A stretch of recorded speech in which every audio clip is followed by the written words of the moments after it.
All right, welcome everybody. It's Tina and Peter, and I've got lots of friends with me today, so we already know that it's Peter, and we got Grace and John. How do they know that? No, because you just said it. Oh. Some of the people watching already know you, and most of the people watching do not know Grace and John. So I'm really happy to have you guys here with us today. We are delighted to be here. We are not quite kicking and screaming being brought into the 21st century, but this is an experience. Thank you. It's very exciting that we've gotten our technology to work, and that we're getting together to talk about A Course in Miracles and forgiveness and unconditional love and all kinds of fun stuff like that, right? So Grace and John are our friends, mentors, A Course in Miracles teacher, and what else would you call these guys? Spiritual aficionados. And just super sweet people. Yes. So we met Grace and John. Has it been 10 years? Almost 10 years, because Tristan's 11. Tristan was a baby. He was a baby. So we've known these guys for a while. And we used to live 3 minutes from your Monday night A Course in Miracles class. And so I used to get to that more often back in the day. And I don't get to head down there as often anymore. So I had wished, one day I was wishing I could make it to Monday night A Course in Miracles class. And I thought, oh, I wish they could just Skype us in. We decided to get together just on Zoom and have our own little chats about whatever we want to share, whatever the Spirit moves us to share. So we're here for our first time just to get to know each other, and we want to give you guys an opportunity to share with us about your background. We know a little bit about your background, but I'm interested always to hear more about what set you off on this spiritual path and has kept you going on the spiritual path, because we can get derailed pretty easily, right? So who wants to go first? Grace. Yes, I'd like to go first. Your foundational family is foundational. I had a codependent parents who fit and fought for 56 years and loved each other dearly, but fit and fought for 56 years. That's a large part. I was the only girl in 5, 2 older brothers, 2 younger brothers. I'm going to save all of that for another talk, because that is foundational, what happens to you. When I grew up in I did grow up in a conservative Southern church. And at age 14, I asked my Sunday school teacher, you mean to tell me that a native in Africa who's never even seen seen a white person, is going to go to hell because they don't know about Jesus? She didn't answer that very well. But like a good little girl, I stayed in my conservative church and went on through. When I got into college, one of my first rebellious acts was I went to a less conservative Christian church. And I found out they don't believe in translating literally every jot and tittle. They don't believe it. They interpret. I went, whoa, and kind of looked over my shoulder every time I went. Widened up a little more. In my early 30s, I taught school, and in my early 30s, I was at Region 10 Education Service Center in the teacher training department. And it was uncanny. 90% of the people were into metaphysical sorts of things. And anytime somebody dropped out and somebody else was brought in, a metaphysical person was brought in. It was truly uncanny, and I really opened up. I was a part of an ARE, Edgar Casey ARE study group. I'm going to pause you 1 second. Sorry. It's like the microphone changed. Did something fall down on top of the microphone? No, maybe it's just me and my conversational tone. Is that any better? I don't know. It just started sounding echoey to me. Yeah, I did that. But I don't know. I guess it's okay. Okay. All right, sorry. So I guess go back to sorry. Edgar Casey. Yeah, most people in the department were metaphysical to some degree or another, and a few of us decided to start an Edgar Casey ARE group, in which we would read the ARE metaphysical material, we would interpret dreams, and we would meditate. About that time, 1973, I started meditating, and in 1973, I paid $400 to learn how to do TM. That was huge back then. And the only reason I did it was because I knew if I didn't pay out big bucks, I never really do the discipline of being a meditator. So every morning and every afternoon I meditated, and it was a life-changing event. I've continued to do that throughout my life. I found a Unity Church during that period of time and kept studying all kinds of people and metaphysical stuff, and probably every psychological book on the planet, self-help thing I went into. And time passed, got my children, continued to do what I was doing. Meditation changed periodically to different kinds of things through the years, but I continuously continued to meditate. And then in about 9 years ago, I started Unity on Greenville here in Dallas. And there's this handsome man there. That was Peter. Not then, no. John was single at the time, and I was single at the time. And here's a funny part of me getting into the course. Somebody gave me a Course in Miracles in the 70s. And like a good student, I started page 1, chapter 1, and just very quickly, it just went really over my head. So Yeah.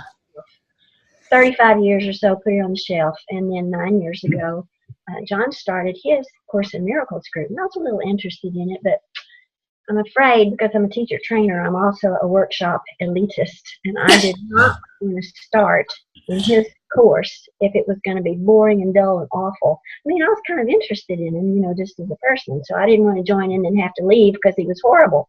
So I waited a few months. Well, here we are. Waited a few months and asked somebody, what's his class like? Does he lecture a lot? Oh, no, it's wonderful. It's just complete interaction discussion the whole time. So I thought, oh, all right, then I'll join this class. Well, I'm really glad I did for several reasons. We are a couple now. And I am a Course in Miracles student, have been studying Course in Miracles only for the 9 years that he has been doing this at Unity on Greenville. And, every one of my questions kind of have fallen apart or fallen by the wayside. Course in Miracles, more than Edgar Casey, more than Unity, more than anything else that I've studied, more than psychology stuff, than anything that I've studied. Course in Miracles, in fact, is a complete whole for me. It's a complete whole spiritual path. It doesn't have any holes for me. I feel the same way. I mean, when you say all your questions have fallen away, that's well, and really for me, it wasn't a question as much as I was wrestling with what I felt was true, and what the Holy Spirit was telling me and what people in church told me the Bible said, or what Jesus meant when he said this, and I would be like, yeah, I don't think that doesn't seem right. But then, of course, the miracles helped me see, oh yeah, that makes more sense. That jives with the way the Holy Spirit shows up for me and the way Jesus shows up for me in my life. Truth. So yeah. Finally found out from me what truth is. So that's why we're here to share and kind of demystify. The Course is a very dense text, and you guys are such great translators. So, John, tell us about. Okay, so why don't I do a little background, kind of. Yeah. In place. Please. We are here. I grew up on the West Coast in San Diego. Was part of a Presbyterian church as a kid and a young adult, mainly just socially. I mean, it was sort of, and when I got a little older, kind of consciously trying to really keep my distance from it. But it was a connect in high school and early college. But again, there was definitely this. I don't want to get too much of this. So it was mainly a way to be with high school kids and later college kids. About halfway through college, believe it or not, I broke up with a girlfriend. I mean, I know that's hard to even conceive. Or she broke up with me, actually. Yeah, yes, that's right. During that, however, I started just to think about things more seriously in terms of the Christian path. Wound up connecting with a couple of other groups, even wound up at a Billy Graham crusade. And somewhere around the age 20, I said, this makes, I want to pursue this. And so from being just sort of standoffish, just going because I wanted to be around high school kids or college kids, all of a sudden there was a burning desire to get a hold of this. And it started, essentially with Billy Graham kind of orientation. And, I've certainly moved to other places now, but I am forever grateful for that. And, filling out little books with little questions. I never knew that about you, that Billy Graham played a role. And yeah, that's very interesting. 'Cause you definitely have gone different places now. And at one time I may have said, that wasn't helpful, but it really was. It was really a part of your path, yeah. Really helpful. So I was about age 20. Within about a year, I just felt drawn to seminary. That just didn't make any sense from what I had experienced in the past. I was a business major. I finished that in college, finished with a BS in business administration. But again, between age about 20 and 21, I really became interested. Of course, started out with the King James Version because that's what we had, and quickly, tried to go to some other ones that were more. And within that time, I felt drawn to seminary. I think it was probably a surprise to my parents, but they never tried to block it. So right after college, I wound up at Fuller Seminary in Pasadena. The start of that, I was taking Greek in the summer of '65 and looked out and watched Watts burn with the Watts riots, and that was the context of my.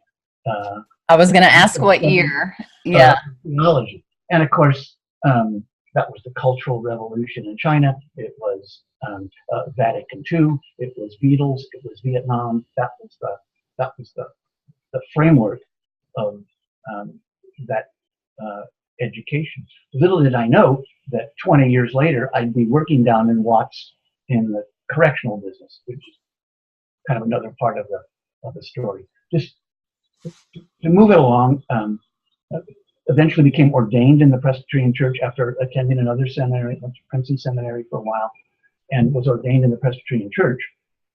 And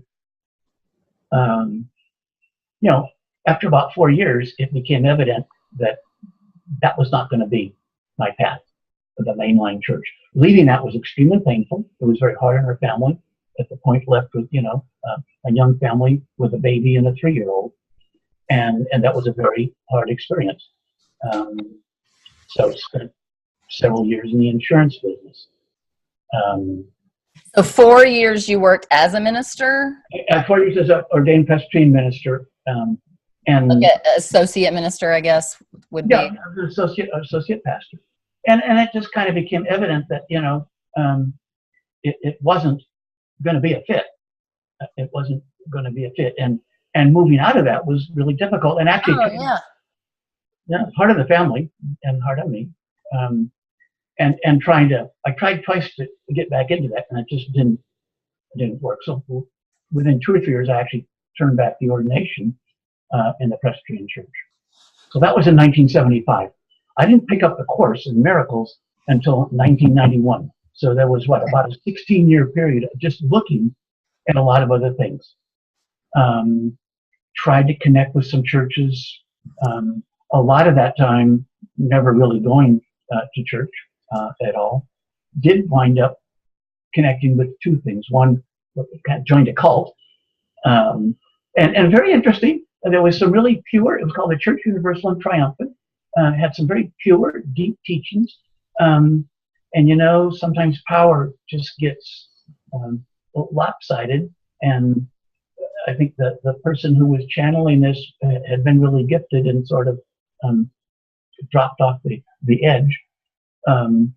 Everybody moved up to Montana to enter a survivalist community, and just realizing that we need to protect this because Russia's going to bomb the hell out of the world. Okay. And so the human mentality. So left that. Later got into science of mind, Ernest Holmes, and that was helpful. In addition to looking at at a lot of other things. And that time being really difficult, I was working in what they call community corrections at that time. A great learning experience after the insurance business. Spent 16 years of people coming in and out of the prison system. And that was probably one of the formative learning experiences in my life. That's actually how I eventually wound up in Dallas. But in 1991, go ahead. I've always wondered, like, if you felt like those years in the correctional industry was like a ministry for you in some ways, or like how did you see that part of your life? Maybe at the time and in retrospect, maybe it's different. And Yeah, I think that showed me that probably the ministry was not going to be in much of a traditional form. And I spent 16 years doing that. 12 or 13 would have been enough. And I kind of came to the conclusion in this sense, it's crazy. And the United States is crazy. Now we're at the point we lock up more people than anybody in the world. I was in California during most of this, and the prison system there just not like this. And so did Texas. I wound up kind of finishing this in Texas. Mm-hmm. And yes, there were a lot of good contacts there. I guess when I walked away from it, I would say something like, had I grown up as these mainly, young men and women did, I don't see how I would ever survive without being part of a gang or something like that. Just, going to the store to get a local drink for your mom, dangerous. So probably the big learning with that was to have a sensitivity to that underbelly of American life. And so at the same time, I had just picked up the Course in Miracles and really never put it down except for a 6-week period during the first year. It resonated. Compared to where I am now, I had no idea what I was getting into. What drew me to it, I read a little pamphlet, and there was a quote in there that got my attention. It said, "The holiest of all spots on earth is where an ancient hatred has become a present love." And that one thing triggered enough interest for me to pick it up and work with it. Somewhere during that first year, just because of personal struggles, I set it aside, but only for about 6 weeks. And so for 27 years, essentially, been with it. Can you repeat that quote? The quote from the Course was, "The holiest of all spots on earth is where an ancient hatred has become a present love." So it's kind of giving a new definition to the Holy Land. But that caught my attention. And at the heart of the Course really is forgiveness. Forgiveness at a depth and dimension that includes, that goes way beyond anything that I had experienced in traditional religion.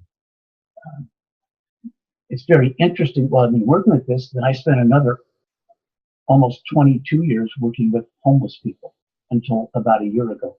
So doing the correction, being part of the prison system, working with homeless families, it was, while I was working with this, was always connected to the really gritty stuff of life, kind of the underbelly.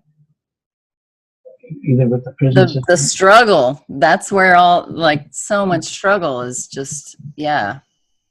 And it's always amazed me that with so much experience with, everything that he had to experience. He did not become calloused. He did not become jaundiced about the world. And I would think that if you deal with that every single day, I think he's extraordinary because he did not. He just is loving.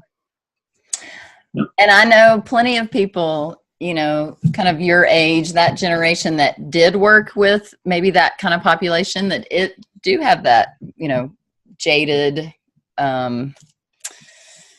cynical, that's the word I'm looking for, that really cynical attitude toward our fellow humans, you know, after seeing the way some people act, right? When they are faced with hardship, it's easy to judge, right? I think it's very hard, actually. And I guess, you know, Peter said, when did you know the Holy Spirit was in you? Well, I didn't speak in tongues. I think it was being in that milieu and not just becoming callous and hard, and sensing, you know, sometimes it's extremely unpleasant, violent. You know, these are human beings who are going through something, you know, very difficult, and our culture really is biased. And you know, I grew up as a white middle class Californian, and I appreciate that, but there's a lot more to life than that. And so these experiences just, you know, put it right in my face. And so I think that was very good. And you maintained your heart connection. I think to me, that's what it says, is that you maintain that connection to your fellow humans, you know, in a place where a lot of people will shut down, right? Because it is too painful to be with another human that's going through something really horrible and witness that and stay connected. That's a hard thing to do. You know, we want to shut it down. That's just a self-protection mechanism, right? And I mean, I don't blame anybody that does, because we're all dealing with our own crap, right? Well, I don't need to deal with your crap too. Right. So yeah. And just, you know, yeah. And just, it's easy to slip into contempt, and you know, and distancing. I live in a part of town where I go by the Dallas jail very frequently just to get where I'm going. And I frequently see, you know, either the visitors or the staff crossing. I know that's a really hard job to be a guard at Lou Sterrett jail and do that every day and deal with all that stuff and not just get hard and disconnect. So I'm thankful for that experience, because for whatever reason, while this was germinating, I did put myself in some really gritty work situations. So that kind of brings us up to now. You know, I think the course, it's a spiritual path that shares themes with Christianity, Eastern mysticism, modern psychology. Central focus is forgiveness. It is not like anything I have seen. The course is also very humble. It is profound. It is deep. It claims that it's just one of the ways back to remembering who we are and returning home. So I don't have to say this is the only way to do it, because the course doesn't claim that. It's not the Course in Miracles. We'll point that out now. It's It's eight Course in Miracles, and it kind of puts out that if this is helpful to you, it's really not for everybody. Not everybody is going to come that way home. I have found, though, in all the years, it just gets deeper and deeper, and having no idea what was really involved in it. But it really is designed to help bring this stuff up and have it healed. And that's, for most of us, that's a pretty long journey, and almost like bringing it up, as an iceberg. The sun melts the top part, and then more comes up. Yeah, below the water, but finally there's less iceberg, and so I think that's the way it comes up from down deep to be healed. And kind of the analogy that the sun melting. Yes, I love that analogy. And when you were talking about just working with homeless folks and working in the prison system, I just kept thinking about how that's what the Course tells us, is use what's in front of you. Use that nitty gritty the underbelly, whatever, is showing up in front of you is what we need to use for our path to enlightenment, right? Well, it's not going over there meditating, all day long. For most of us, that's not going to be the way that we're going to find our way home, right? It's actually being in that situation that's difficult and staying connected, my heart to your heart is the training ground, right? For that experience. I think the really hard part is that we've been taught from birth, you are you and I am me and he is he. We all are separate. And in fact, that's not the truth at all. We were spirit before we came. We're spirit in this earth suit. We're spirit once we leave. And the hard thing for me is when somebody ticks me off, is not to respond to their behavior. Their behavior is ego stuff in the earth suit. That's not who that person is. The only reason that person was obnoxious, if obnoxious he was, I interpret it as being obnoxious. But even if that person was trying to be obnoxious to me, he was speaking from his wounds, issues, fears, and false beliefs. He was not speaking from his Christ self. He was calling from his Christ self through that behavior for love. And it's the hardest thing for me is to remember that person is speaking from their wounds. That person is really in that snotty thing that they said, they're really asking for love. And so to return snottiness with love, that's the hardest thing for me. To remember, the hardest thing is to remember that person's snottiness, he's just asking for love. And then it's easier to return the love. But we slip into snottiness pretty quickly. So we've practiced it a long time, right? I think the course is just trying to help us be aware of it and deal with it when it comes, rather than simply doing it and have no awareness of what's going on. And I think what occurs, at least with me with this path, is I become more and more aware when it's slipped off the track. Whereas earlier you're just off the track, you don't even know you're on, you don't even know there is a track, you're on a track, and you just keep assuming that your outlook on life is the truth, and the ego would just love us to believe that our interpretation is the truth. And wait, you mean it isn't? You mean I'm not? All of my perception isn't the actual way things actually are? No, Peter's is, but there, because he told us, but yours is not. Good answer, John. So yeah, that's another thing the course is about curing our perception, like fixing our perception, right? Our perception that is so faulty and is based on our wounds, right? The way we perceive the world, the way I perceive your obnoxious behavior, I'm labeling it obnoxious because of my wounds about whatever, somebody being obnoxious way back then or whatever, right? It's all our wounds. It's just our wounds talking to each other and interacting most of the time. They're our unconscious, I think an Eastern thought would be trying to open the third eye. Yeah. Which is, I think, another way to talk about trying to, clear up our perceptions. And I would just add this, if you want to test that, just deal with what's going on in the United States right now on the confirmation hearing, and Dr. Ford and Judge Kavanaugh, and you can test very clearly your perceptions. And I've asked Grace, what do you think Jesus would like from that? First answer was, what'd she say? I can't hear you. Oh, I said, what do you think Jesus would care about in this, confirmation confrontation, which seems to wind up the whole country? And I think first Grace said something like, he'd just probably shake his head and said, I can't believe it. Well, or God forgive them. They don't know what they're doing. We know not what we do. That's and ultimately, the course says that the healing of the world is really all that it's for. So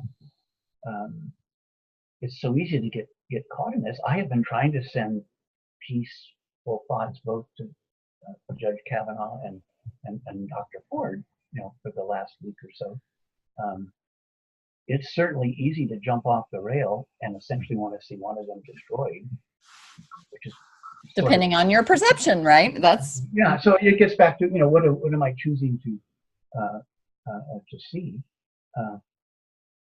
So I guess I was just trying to bring that into something that has everybody stirred up right now. yes, and I would just want to say to everyone watching that the reason that I keep coming back and keep wanting to come back, to your class is because you guys do such a good job of helping us use our real life experiences, right, to figure it all out, right, and to clean up whatever it is we need to clean up, squeegee our third eye, as Bill Hicks says, to so that we can turn on the news and not go into a fit, so we can watch our husband or coworker or whoever it is pitch a fit and not get into it, not go there with them. Like, that is the value. One of the things that's valuable about you guys' wisdom is how you really help take real life situations and help us see them through a different perspective. I want to add one thing to that. Grace and I, believe it or not, we bump into each other with some frequency, and not just maneuvering around in the bathroom. I mean, we bump into each other. And so I don't know. A couple weeks ago, she said, we're kind of like sandpaper to each other. Okay, and we resolved whatever it was. I don't know what the issue was, because they come up, and I would say virtually all the time we finally get to it and resolve it. But sandpaper, whether you're using coarse or really fine, is to make something smooth. And so I thought, she spoke beyond. She was more wise than she thought when she said it. It's a pretty good analogy or illustration of, I think, the process of kind of working out our spiritual journey together, which that is the way we have to work it out. Not necessarily with your marriage partner. I mean, that's the people you live with under the same roof are going to be the biggest tests. Teachers. For me, they're teachers, right? Yeah. Teachers, yeah. But it's just the idea of sandpaper, and again, starting with coarse and going fine, you're trying to smooth something down. I affirmed for a perfectly compatible marriage mate. Really? We give each other stuff to learn all the time. So I'm going to buy sandpaper this afternoon. Yeah. We've run out. One of the most important ideas in all of Course in Miracles is you're never upset for the reason you think. Never upset. It has nothing to do with the socks on the floor or what he said or what she did. So whether it's what our politicians do or whether it's the hearing that's going on or whether it's the person that cuts in front of you, if you are not in peace, you have something to learn. And that something to learn generally is based in a wound, issue, fear, false belief that you developed before you were 7 years old. It might be just a reminder to send love, or a reminder that everybody's doing the best they can with what they have, so that you then can get yourself fully back into love. But I find most times when I am irritated or upset, when I'm out of peace, I've got something to learn. Something needs your attention, right? Something needs some sandpaper. Spirit's talking to me. Yeah. Yeah. Hopefully more and more just smooth sandpaper. Well, you guys are down to the finest grain by now, I know. Your rough edges have been. We're still breathing hard. There's a lot to learn. But I think really the journey is collaborative. The Course says whenever you meet anybody, it's a holy encounter. And then it goes on to say, as you see this person, you will see yourself. As you treat him, you will treat yourself. So that's the journey, and what are we choosing to see? And then underneath it, it really is a holy encounter. Even if you think the person's a turd, you've got something to work with. because it is a holy encounter, and we're just trying to remember it. And so we get lots of prompts to say, no, it's not. Oh yeah, no, this one's not a holy encounter because look how they're acting. It's a jerk. Yes, and it is about remembering. Watch today what happens with the hearing. Yes.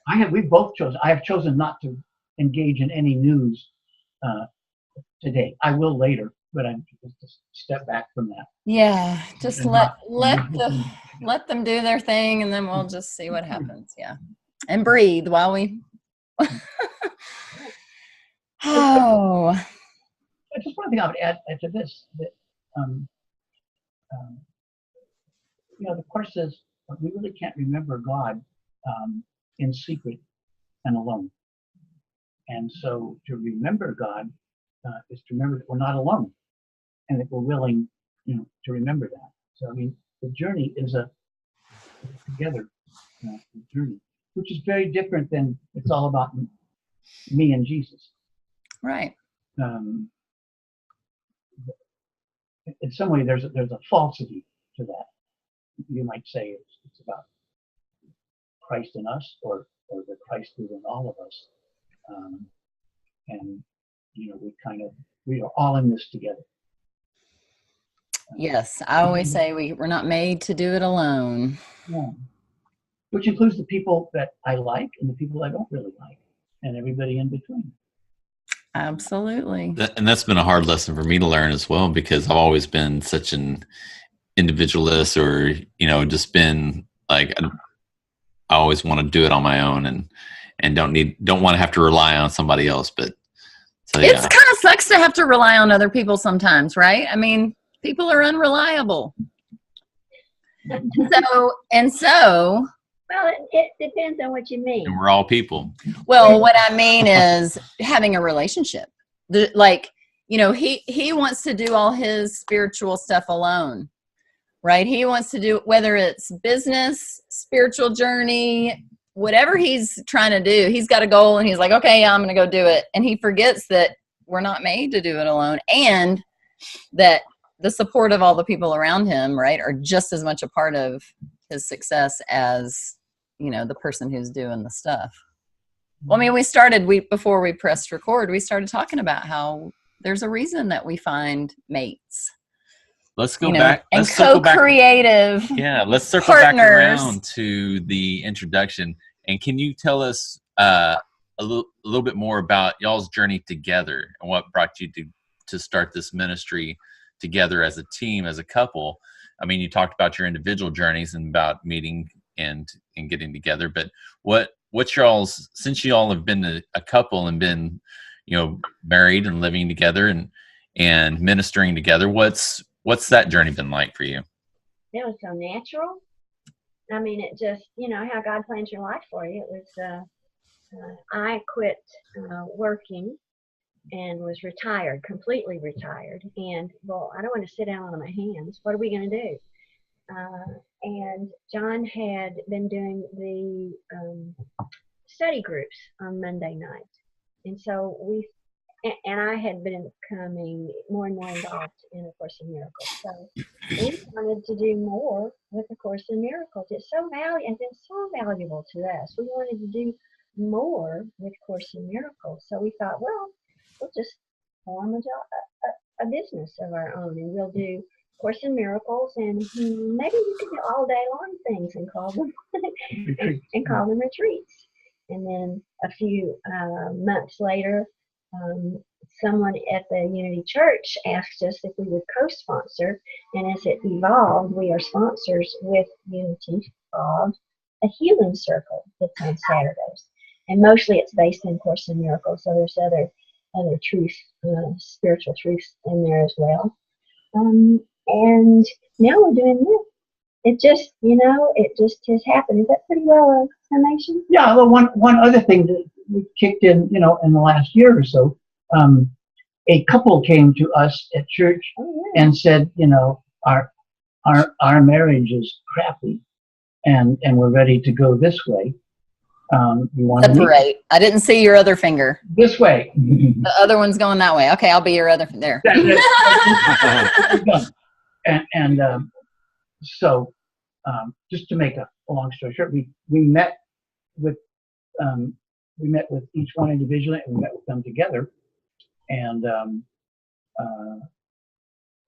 that was helpful. But it opened up something else where I think Grace felt she really had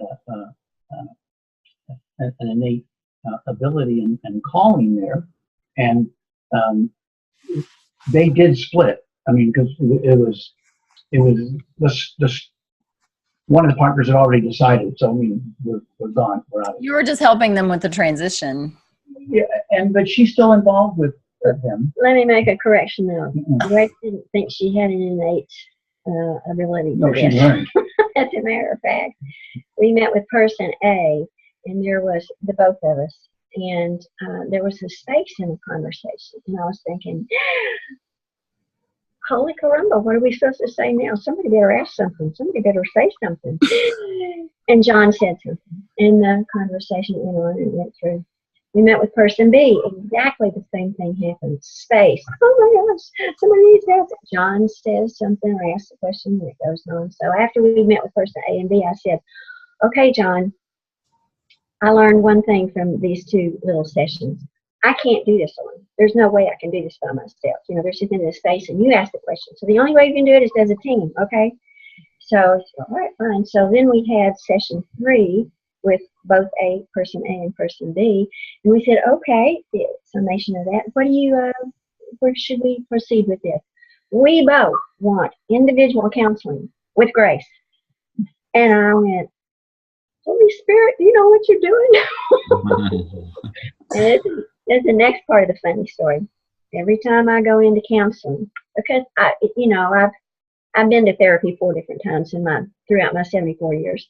I have read every self-help book on the planet, just about. And the Course in Miracles is psychology-based through and throughout. So every time I go into a session, I say, okay, Holy Spirit, you know I don't have any qualifications for this. You got to have my back. You got to have my ears. You got to have my brain. You got to have my heart. You got to have my voice. You have got to speak through me, Holy Spirit. And you know what? It works. I mean, it works. It works. It's amazing. And then the really when you remember to stop and ask, when you remember to pause and get in alignment, yeah. I had those same spaces in the sessions too, and I just pray, Holy Spirit, what's supposed to happen. One time I heard, I just let him talk. Don't worry about it. Yeah. And it just worked. The whole thing just worked. So I think it's hilarious that you ever would think that you're not qualified. I've been trying. You have been a valued counselor to me for however long I've known you. So yeah, Grace is the only one that thinks she's not qualified. Well, I am getting a qualification. I'm going through the certificate. The certificate doesn't make you qualified, Grace. I know, but she likes the paper. It's okay. She's getting her paper. But she has been involved in a very extensive study program that's coming to conclusion in a couple of months. Pathways of Light. And she's worked really hard. Anybody's interested in taking courses, online courses or e-courses or whatever, some of them being facilitated, some you can just do by yourself. Pathways of Light is steeped in, it's based on Course in Miracles. And I'm taking their ministerial degree. Is that John Mundy's No. thing? Okay, somebody else. Okay. Pathways of Light. Right.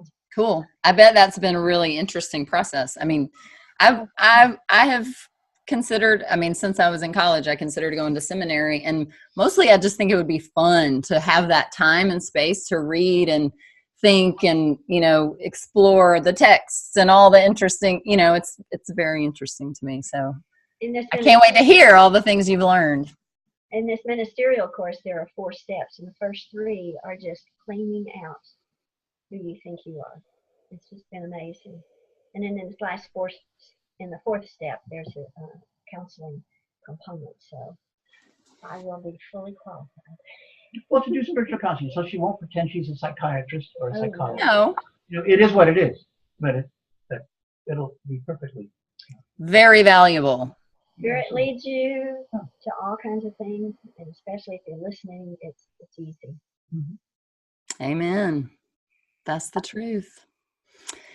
So I'm excited to keep going and keep the conversation going, but I think we should, this sounds like a good place to pause, and we will be back with some more focused topics, you know, using the course to look at chew on some different topics in life, and then spiritual topics like forgiveness and stuff like that too. But so that's our plan. Yeah, just real light. Some light conversation about forgiveness. Do that. Yeah, but it's not what you think. Oh, But no. we are going to keep it fun, Yeah, yeah. right? It's not too serious. I wanted to thank both of you though for being supportive in this, and have no idea where it's going to go, but we're here because of you two. I mean, you know, We're here because of you two. we're in the 21st century, but we've got a lot of mileage in the 20th century. So, And your experience is so valuable to us that we want the rest of the world to be able to hear your wisdom and the way you help us apply these very sometimes hard to grasp concepts to real life, right? And to the struggle and the nitty gritty and all of the, you know, things that want to get our attention and make us continue to think that we're separate from each other. How you walk the walk. Looking forward to the next session. So we will say goodbye to everybody watching, and we'll see y'all next time. okay. Bye. Bye. Thank you.